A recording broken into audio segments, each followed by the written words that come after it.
खुसूसी बच्चों का दरख्त पर चढ़ने की सरगर्मी बच्चों की जिस्मानी और ज़हनी जहानत की नशोनुमा के लिए एक पुरलुत्फ, पुरकशिश और चैलेंजिंग बिहेवियर है और यही ज़िंदगी की बुनियादी महारतों में तैयारी करने की सलाहियत में इजाफा करती है। दरख्त पर तेज़ चढ़ना और उतरना,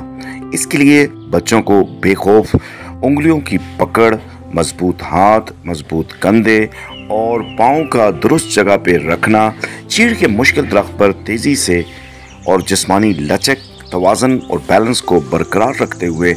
मजबूत जिस्मानी पट्टों और हड्डियों के साथ नहायती खुद एतमादी और तख्लीकी दिमाग, क्रिएटिव माइंड के साथ दरख्त पर चढ़ना और तेज़ उतरना, ये एक बहुत ज़बरदस्त एक्टिविटी है जिससे जहाँ उनकी कॉग्निटिव स्किल्स में इजाफा होता है, उनकी जिस्मानी सेहत में भी इजाफा होता है और उनके अंदर बेपनाह खुद एतमादी आती है। ये बच्चे यहाँ पर हम नथगली में हैं और ये बच्चे टूर पे आए हुए हैं, किंगस्टन स्कूल के बच्चे, और किंगस्टन स्कूल के बच्चे इस जंगल में ये खेल रहे हैं, दरख्तों पे चढ़ रहे हैं, खाना खा रहे हैं और ये एक बहुत ज़बरदस्त उनकी सोशलाइजेशन के लिए और उनकी हेल्थी ब्रेन के लिए ये एक बहुत ज़बरदस्त सरगर्मी है। और बच्चों को आप जितना खुश रख सकते हैं, जितना उनको नेचर के पास लेके जाएं,